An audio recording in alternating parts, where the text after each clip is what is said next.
K2가 지상전의 생태계를 바꿔놓고 있습니다. 대한민국을 대표하는 무기체계 K2는 현재 폴란드를 위시한 유럽 방산업계를 정복해 나가고 있는데요. 여기에 반가운 소식이 또 하나 추가되었습니다. 지난 8일 현대로템은 폴란드와 K2 전차 수출에 대한 2차 계약을 체결한다고 발표했습니다. 해당 계약은 현대로템이 현지 생산하는 방안이 유력한데요. 이외에도 K2를 기반으로 하는 여러 형태의 전차 개발 계획도 포함되어 있습니다. 그래서 준비했습니다. 오늘은 최고의 전성기를 구가하고 있는 대한민국의 K2가 추가 수출에 성공할 수 있었던 이유에 대해 자세히 알아보겠습니다. 여러분의 구독과 좋아요가 꺼리튜브 운영에 많은 힘이 됩니다.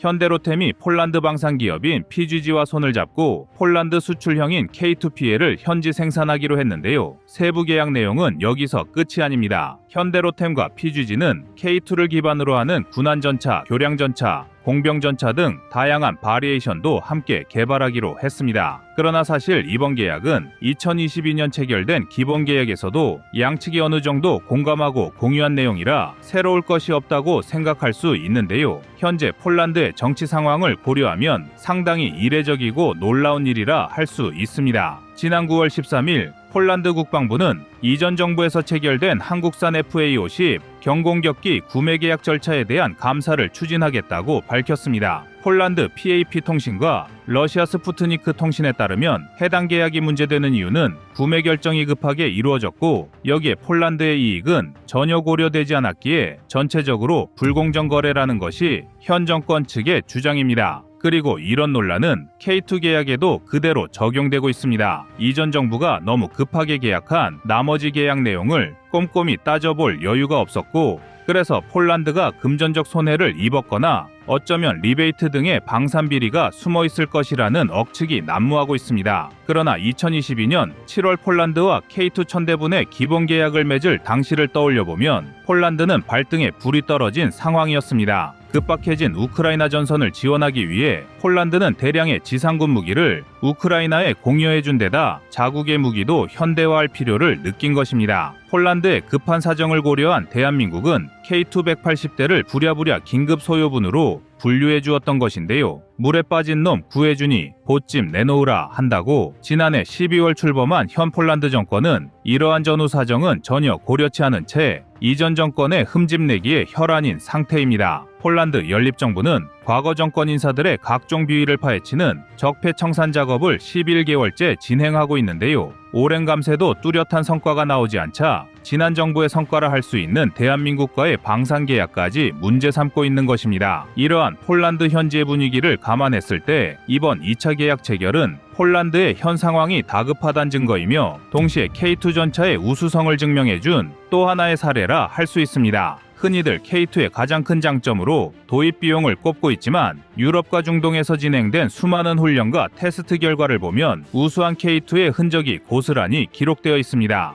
전체 지형의 70%가 산악인 한반도의 거친 지형과 기후에서 탄생한 K2는 산악만 아니라 하천과 갯벌, 농과 같은 험지구조 장애물이 많은 시가전에서도 활용할 수 있게 만들어졌습니다. 특히 기동성에 초점을 두고 개발한 전차인데요. 미 해병대 사령관 로버트 넬러가 한국을 두고 세계 최고의 훈련지라 극찬한 이유도 같은 맥락입니다. 여기에 잔혹하기로 소문난 한반도의 사계절, 극심한 기후변화도 오늘날 K2를 만든 장본인이라 할 수 있습니다. 탄통과 탄이 얼어붙는 혹한에서도 K2의 포탑은 불을 뿜어왔으며 영상 35도와 영하 32도의 환경 테스트에서도 작동하도록 제작되었습니다. 이런 K2의 장점은 레오파르트로 대표되는 독일 전차의 단점과 비교되곤 하는데요. 2023년 보도된 포브스의 기사 내용에 따르면 우크라이나 전쟁 발발 2주 만에 레오파르트의 25%가 파괴되었다고 하는데요. 고장과 내구성 문제로 전장에 나가보지도 못한 채 기동을 멈춘 전차가 27대 이상이라는 점은 충격을 넘어 어이가 없을 지경입니다. 전장에서 사용할 전차를 허술하게 만든 레오파르트는 내구성뿐만 아니라 기본 설계에서도 문제점을 드러내고 있습니다. 무거운 중량 때문에 활용도가 평야에서만 한정된다는 것인데요. 이에 반해 K2는 가격만 아니라 유지비용, 기본 성능과 납기, 사후 유지보수 문제에서도 세계 최고라는 사실을 증명해내고 있습니다. 더구나 K2는 폴란드가 상대해야 할 러시아의 최신의 전차와 견줄 만한 성능을 가진 유일한 무기로 평가받고 있습니다. 가령 러시아가 만든 세계 최강의 전차라는 T-14 아르마타는 125mm 2A40, 6M5 및 2A80이 원엠 활강포 등 파괴적인 스펙으로 상대를 주눅들게 만드는데요. 그러나 실제 전장에서의 적용이라면 얘기가 조금 달라집니다. 전통적인 서방형 전차 설계 철학에 따라 설계된 K2는 정확한 사격 통제와 높은 기동성을 기반으로 적 전차와의 전면 교전에서 강점을 보이는 데 반해 T-14는 개방된 지형에서 장거리 교전에 특화되어 있습니다. 즉, 각기 다른 철학으로 개발된 전차이기에 교전 상황에 따라 유불리가 있다는 뜻입니다. 더구나 압도적인 기동성과 엔진 성능을 가진 K2 흑표는 다양한 환경에서 유리한 고지를 점할 수 있습니다. 또한 폴란드의 주요 도시들이 대부분 평지와 숲으로 이루어진 지형이라는 점도 감안해야 합니다. 전쟁이란 사각의 링이 아닌 수많은 돌발 변수를 내재한 환경에서 치른다는 점에서 K2가 가진 기동성과 내구성은 어떤 전차와 붙어도 우위를 점할 수 있는 요인으로 작용할 것입니다. 가령 폴란드군이 우거진 숲과 교차하는 강을 활용해 러시아 전차 부대를 유인한다거나 시가전에서 기습과 매복 전술을 사용해 적의 기동을 저지할 때도 K2는 탁월한 성능을 선보일 것입니다. 더구나 K2 흑표를 중심으로 레오파르트와 에이브람스로 구성된 폴란드 기갑 전력은 러시아의 그 어떤 전차와 만나도 충분히 경쟁할 수 있는 능력을 가지고 있습니다. 또한 K2 흑표는 사격 통제 시스템과 APS 등의 측면에서도 독일과 러시아 전차보다 동등하거나 더 나은 성능을 보여주고 있는데요. 이러한 강점은 수출과 생산 대수로 증명되고 있습니다. 현재까지 예정된 K2의 생산 대수는 수출 예정 물량까지 포함해 5,000대에 육박하며 터키에선 K2의 파생 모델이라 할 수 있는 알타이가 활약 중입니다. 그만큼 기본기가 뛰어난 전차이기에 세계 각국의 뜨거운 관심을 받고 있는 것인데요. M1A 투셉 V3 전차 250대와 M1A1 116대 등 에이브람스 계열 전차만 총 366대를 운용 중인 폴란드가 대규모 K2 기갑 부대를 꾸리는 이유는 K2야말로 실전에 강한 최고의 전차이기 때문입니다. 전술의 뜻 K2 흑표는 전체 지형의 70%가 산악 지형인 한반도에서의 운용을 목적으로 개발되었으며 여기에 변화하는 전쟁의 양상과 다양한 전술의 적응토로 포각 조절은 물론 차체의 자세를 제어하는 능력까지 갖추고 있는데요. 대한민국 방위산업의 진정한 주역은 K2 전차가 될 것이다라는 외신의 극찬은 괜히 나온 말이 아니었습니다. 더구나 폴란드형인 K2PL은 기존 6축이 아닌 바퀴축을 7개를 장착, 무거워진 전투 중량 60톤을 보강했습니다. 주무장은 기존과 같지만 K2PL은 포탑 상부 기관총에 원격 사격 통제 체계가 적용되었으며 전차로 날아오는 투사체를 요격하는 능동 파괴 체계 지뢰 방어 키트, 대전차 로켓 방어용 방어 네트 등의 장비가 탑재됐습니다. 현대로템은 지난해까지 폴란드로 초도 물량 10대를 포함 총 36대 K2를 보냈고 올해는 56대를 납품하기로 되어 있습니다.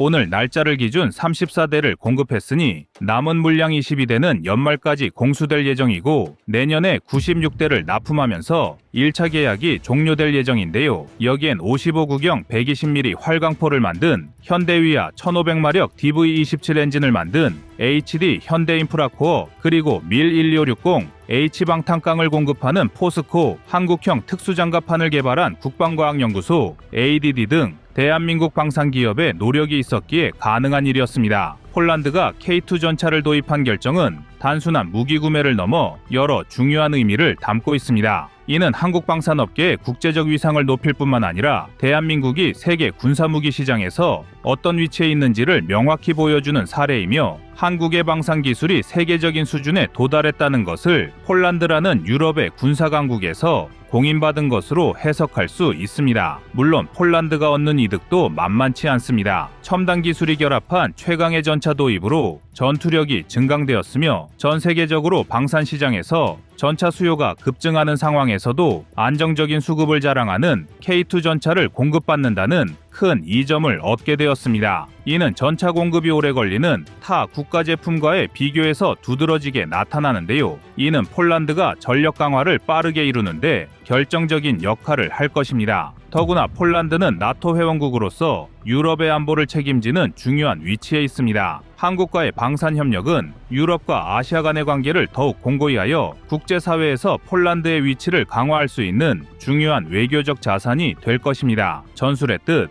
K2 전차는 성능 면에서 독일의 레오파르트2 전차나 미국의 M1 에이브람스 전차와 어깨를 나란히 하면서도 가격 경쟁력에서 월등히 앞섭니다. 전차 도입 비용뿐만 아니라 유지보수 비용 측면에서도 폴란드는 경제적 부담을 줄일 수 있는 선택을 한 것인데요. 따라서 또다시 K2를 믿고 계약한 폴란드의 결정은 이번에도 최고의 선택이라 할 수 있는데요. 대한민국 방산의 기술력과 발전 성과를 상징하는 K2의 계속된 발전을 기대해 보겠습니다. 여러분의 구독과 좋아요가 꺼리튜브 운영에 많은 힘이 됩니다. 다음은 24년 10월 5일 메르카바 K2 영상입니다. 이스라엘이 참여한 수차례의 전쟁은 무기체계의 폭발적인 진화를 불러왔습니다. 75년 역사의 이스라엘은 그동안 이집트, 사우디아라비아와 시리아, 요르단, 이라크와 같은 중동 강국들과 4차례의 대규모 전쟁을 벌였습니다. 이는 대한민국의 안보 상황과 굉장히 비슷하면서도 다른 모습입니다. 북한은 물론 중국과 러시아, 일본이라는 적국에 맞선 한국의 군사 전략이 방어적이라면 이스라엘은 공세적인 전략을 펼치고 있습니다. 그러나 석유 자원을 보유한 중동의 눈치를 보느라 방산강대국의 무기체계 도입이 어려웠던 이스라엘은 독자적인 무기체계를 개발할 수밖에 없었습니다. 그리고 여기서 이스라엘 무기체계의 특징이 발현되는데요. 위태로운 지정학적 입지와 환경, 건국 이래 사실상 끊임없이 전쟁을 이어온 실전 경험을 통해 얻은 교훈들이 이스라엘 무기체계를 독특한 방향으로 설계되게 하였습니다. 우선 이스라엘 무기체계의 가장 전형적인 특징은 바로 승무원 보호를 최우선으로 한다는 점입니다. 그리고 이를 가장 잘 보여주는 예시가 이스라엘의 주력 전차 메르카바입니다. 이스라엘 전차 기술력의 정점이라고 할 수 있는 메르카바의 무장을 살펴보면 일반적인 전차처럼 서방 규격 전차와 마찬가지로 MG253 IMI 120mm 활강포를 주포로 탑재하고 있는데요. 특이한 점은 메르카바 마크1부터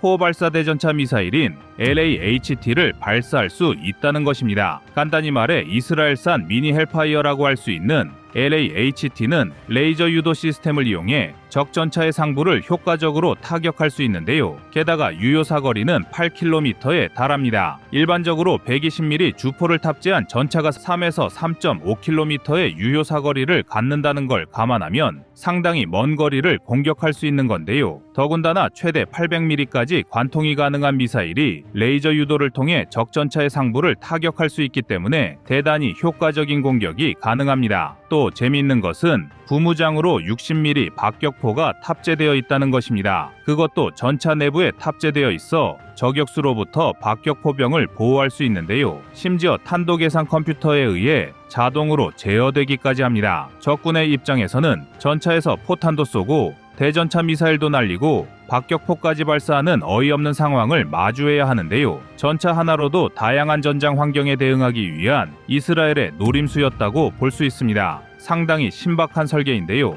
그런데 메르카바의 진짜 장점은 여기서 끝이 아닙니다. 앞서도 말했다시피 메르카바는 화력보다 방어력에 더욱 집중한 전차입니다. 단적인 예로 메르카바의 파워팩은 상당히 특이하게도 전차 전면부에 탑재되어 있는데요. 이는 엔진이 차체 앞에 설치됨에 따라 전면부 피격 시 서스펜션과 엔진이 모두 승무원 보호를 위한 방어 체계로서 기능하기 위함입니다. 또한 이덕의 장갑차처럼 차량 후미에 별도의 출입문이 설치되어 유사시 승무원 탈출이 용이하게 설계했는데요. 예비 포탄 탑재량을 절반 정도로 줄이면 최대 6명의 병력을 추가로 수송할 수도 있습니다. 의도치 않게 전차로서 장갑차의 역할까지 함께할 수 있는 셈인데요. 이뿐만이 아닙니다. 메르카바는 V자형 하부 장갑을 채택했습니다. 이런 형식은 한국의 레드백에서도 찾아볼 수 있는 하부 장갑인데요. 지뢰 폭발 시 폭발 압력을 분산시켜서 승무원에 대한 충격을 감쇄시키는 원리입니다. 이처럼 메르카바는 그 강력한 방어력과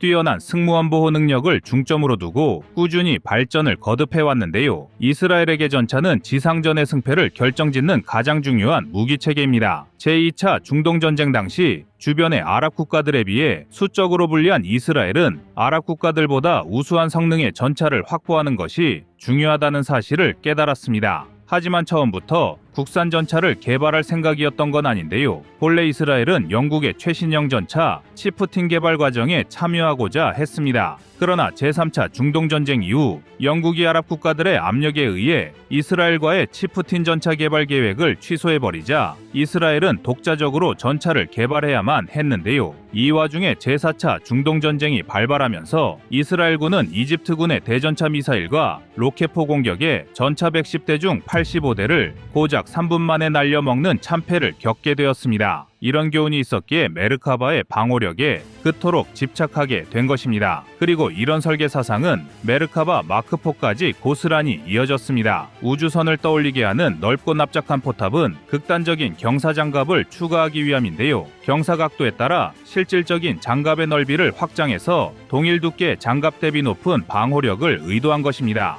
또한 포탑 주변에는 외장식의 모듈 장갑 방식을 적용했는데요. 이를 통해 적화기의 장갑이 손상되더라도 피탄된 부분만 단시간 내에 교체할 수 있도록 한 것입니다.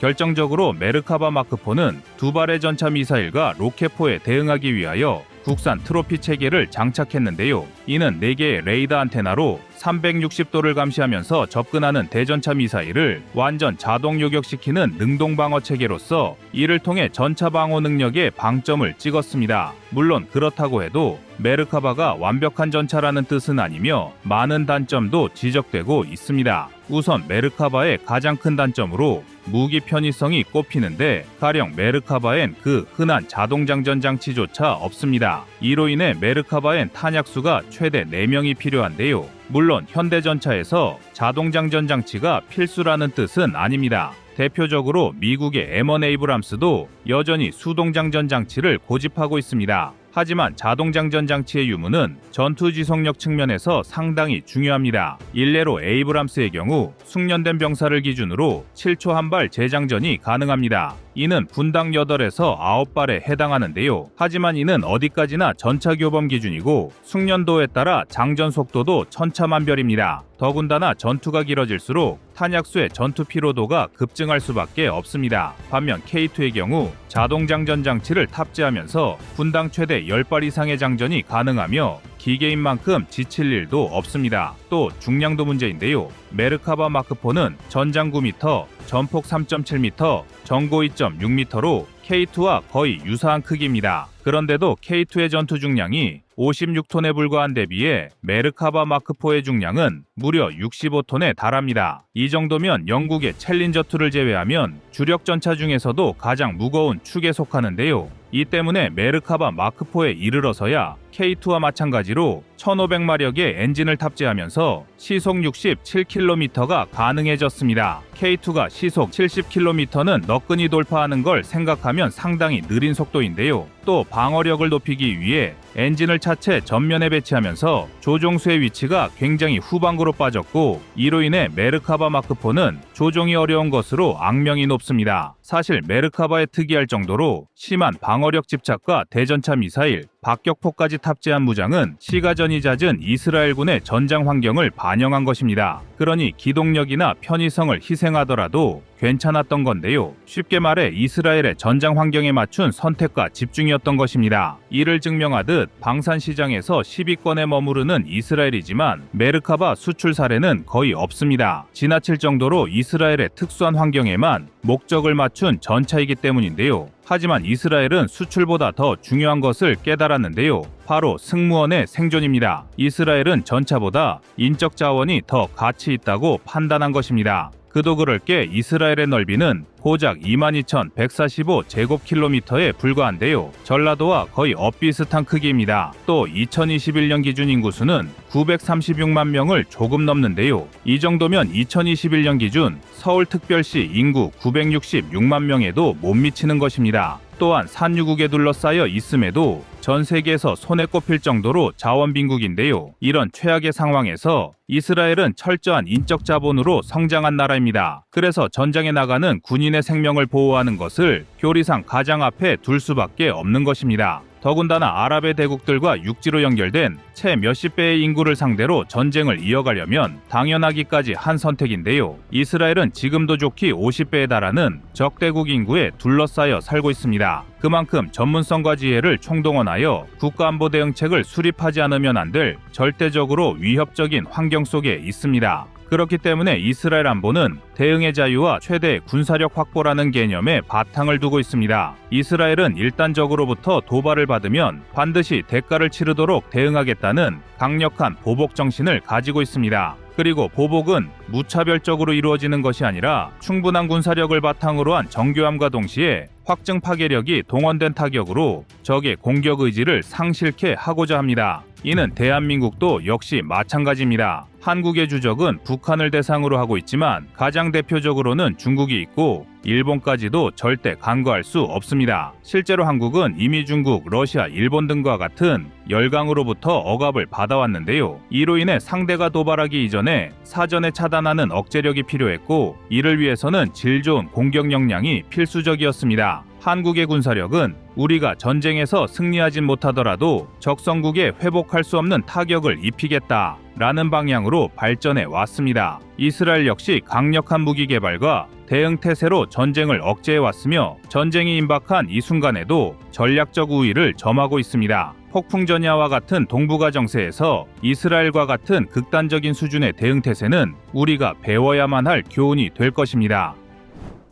여러분의 구독과 좋아요가 꺼리튜브 운영에 많은 힘이 됩니다.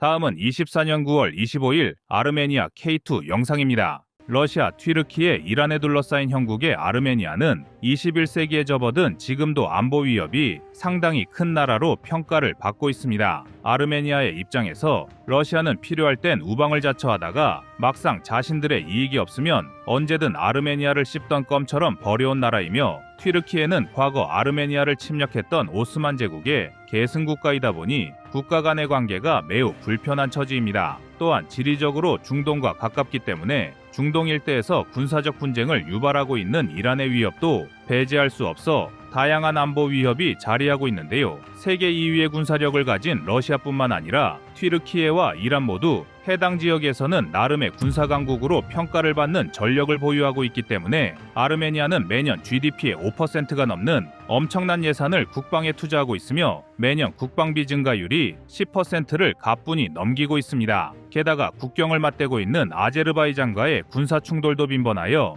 안보 문제에서는 그 어떤 나라보다도 시급한 과제를 안고 있는 나라가 아르메니아입니다. 그리고 그런 아르메니아가 한국산 무기에 관심을 드러낸 것인데요. 아르메니아의 현지 매체인 옥스에이지의 보도에 따르면 서울에서 개최된 리임에 참석한 수렌 파피키안 국방장관이 한국과 K2 전차를 도입하기 위한 구매 협상을 진행했습니다. 리임은 인공지능의 책임 있는 군사적 이용에 관한 고위급 회의를 의미하는데 파피키안 국방장관이 여기에 참석한 것은 표면적인 명분이고 그 이면에는 한국의 방산 무기를 도입하기 위한 물밑 협상을 진행하려 했다는 것이 현지 매체의 주장입니다. 이 밖에도 파피키안 국방장관은 한국의 외교부 장관을 비롯하여 다수의 장관과 오찬을 가진 것으로 알려졌는데요. 한국과의 국방장관이 직접 방문하여 K2 전차 구매를 타진했다는 것은 다시 말해 아르메니아에서 한국산 전차 도입을 상당히 중요하게 바라보고 있다는 것을 의미합니다. 아르메니아의 지상 전력은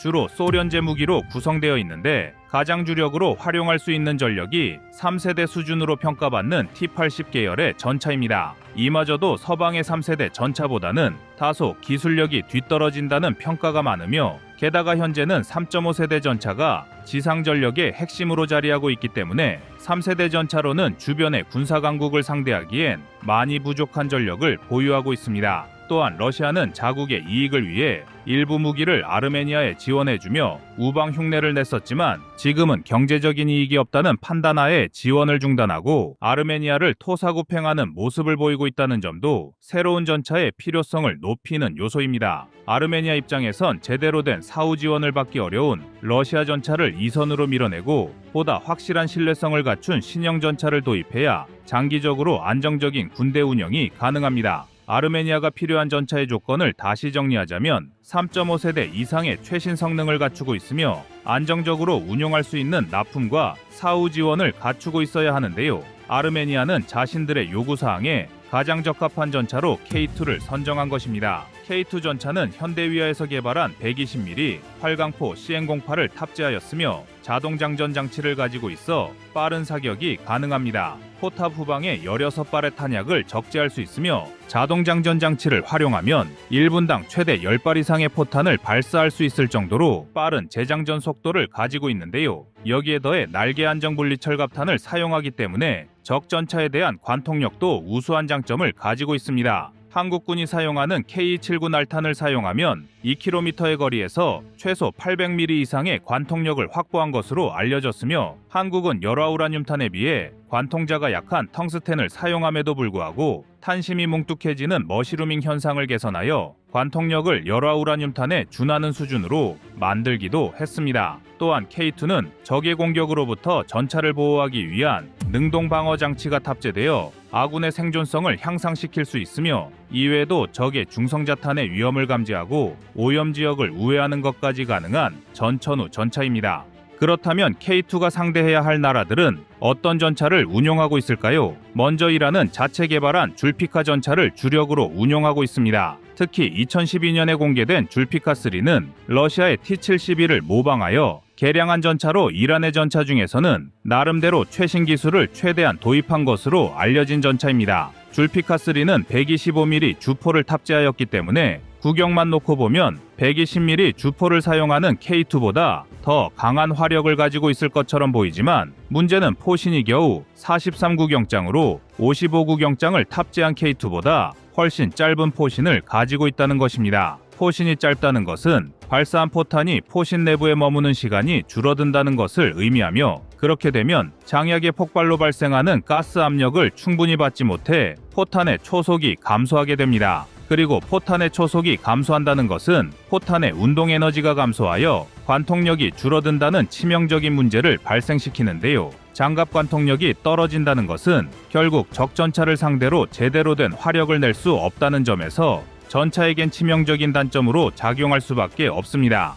또한 K2는 1500마력의 출력을 낼 수 있는 엔진을 사용하고 있지만 줄피카3는 1000마력 엔진을 사용하기 때문에 전차의 기동성에서도 K2가 더 우세하다고 할 수 있습니다. 마지막으로 전차의 방어력을 좌우하는 장갑 측면에서도 줄피카3는 K2의 상대가 되지 못하는데요. 복합 장갑을 사용하는 줄피카3와 달리 K2는 반응 장갑을 탑재하여 더 뛰어난 방어력을 보유하고 있습니다. 반응 장갑이란 폭발성 물질이 내장된 장갑판을 전차에 추가로 부착하여 적의 공격을 받으면 폭발 반응을 통해 적 탄두의 관통력을 약화시키는 방식을 의미합니다. 반응 장갑은 방어력 증대 효율이 높기 때문에 1톤의 반응 장갑을 증설하면 강철 장갑 10톤을 증대시키는 것과 같은 효과를 얻을 수 있을 뿐만 아니라 현대 전장에서는 전차와 전차가 맞붙거나 각종 대전차 화기의 공격으로부터 전차를 보호하기 위해서는 필수적인 방어 체계입니다. 일례로 미국은 걸프 전쟁과 이라크 전쟁을 거치면서 각종 대전차 무기의 고전을 면치 못하였고 반응 장갑의 탑재가 얼마나 중요한지 실전에서 몸소 경험하였는데요. 그만큼 반응 장갑을 장착한 전차와 그렇지 못한 전차의 방어력은 실전에서 매우 큰 차이를 불러올 수 있고 반응 장갑을 탑재하고 있는 K2의 방어력이 줄피카3보다 더 우월합니다. 다음으로 살펴봐야 할 전차는 튀르키예의 알타이 전차입니다. 알타이 전차를 도입하기 전까지의 튀르키예는 3.5세대 전차를 보유하고 있지 않아 아르메니아보다 나을 것이 없는 전차 전력을 보유하였고 서아시아 일대의 국가 중에서도 노후화된 전차 전력으로 유명한 나라였습니다. 그랬던 튀르키예가 처음으로 보유한 3.5세대 전차가 알타이 전차인데요. 튀르키예는 자체적인 기술력으로 알타이 전차를 개발했다고 주장하고 있지만 사실 알타이 전차는 한국으로부터 K2 전차의 기술을 도입하여 제작한 전차입니다. 그렇다면 알타이 전차는 원본이라 할 수 있는 K2와 동급의 성능을 가진 것일까요? 튀르키예에게는 안타까운 일이지만 알타이 전차는 K2와 비교되기는커녕 폭망한 전차의 상징인 아준과 비교되는 처지입니다. 알타이 전차는 K2의 기술을 도입하였으나 쓸데없이 중량을 증가시키는 과정을 거치면서 정작 전책의 가장 중요한 기동성을 놓치고 말았습니다. 야지와 도로에서 모두 K2 전차보다 시속 5km 이상 느린 기동성을 보유하고 있는데요. 이를 두고 서방에서는 알타이 전차의 중량 수치만 보고 방어력이 강화되었다는 출처불명의 소문이 돌기도 했습니다. 하지만 사실 알타이 전차의 중량이 더 늘어난 것은 K2 전차보다 보기륜 개수를 한 개 더 많게 제작했기 때문이지 방어력을 강화하기 위해 장갑을 증가시키면서 중량이 늘어난 것은 아닙니다. 결론적으로 알타이 전차는 쓸데없이 늘어난 무게로 기동성만 상실해버린 전차가 되었으며 쿠데타 시도를 제압하고 권력 기반을 다지려는 에르도안의 야욕으로 인해 10여 년의 세월 동안 기술 축적을 시도하던 오토카르사가 K2 양산에서 밀려나는 어이없는 일까지 발생한 것입니다. 단연간 한국과의 협업을 통해 전차 생산을 준비하던 오토카르가 사업에서 밀려나고 별다른 기술을 가지지 못한 BMC가 전차를 생산하게 되면서 알타이 전차의 생산 단가는 천정부지로 상승했는데요. K2 전차와 비교하면 알타이 전차는 최소 4배 이상의 가격 차이를 보여주고 있으며 비싸기로 유명한 독일의 레오파르트2보다도 2배 이상의 가격으로 생산하고 있는 것이 튀르키예의 객관적인 현실입니다. 따라서 아르메니아가 K2 전차를 도입하게 되면 자연스럽게 경쟁 국가인 튀르키예보다 더 나은 전차 전력을 확보할 수 있게 되는데요. 마지막으로 러시아 역시 T-14와 T-90M 등 다수의 3.5세대 전차를 보유하고 있긴 하지만 T-14는 푸틴의 자랑과 달리 2024년 8월을 기점으로 생산이 중단되어 사실상 K2 전차를 상대할 전력은 한동안 요원한 신세입니다. 이처럼 한국의 K2 전차는 러시아, 튀르키예, 이란 등의 국가가 보유한 전차 전력보다 명백히 더 우월한 성능과 생산 능력을 보여주고 있으며 아르메니아가 한국의 K2를 선택한다는 것은 그만큼 한국의 전차가 유럽과 아시아의 어떤 작전 환경 속에서도 우수한 모습을 보여줄 수 있다는 것을 방증하는 사례가 될 것입니다. 아직 아르메니아가 어느 정도 물량의 신형 전차를 원하는지 공개된 것은 아니지만 한국산 전차가 또 한 번 유럽 진출에 성공할 수 있다는 것만은 확실한 상황인데요. K2 전차의 성공적인 시장 확장을 기대하겠습니다. 이상 꺼리튜브였습니다.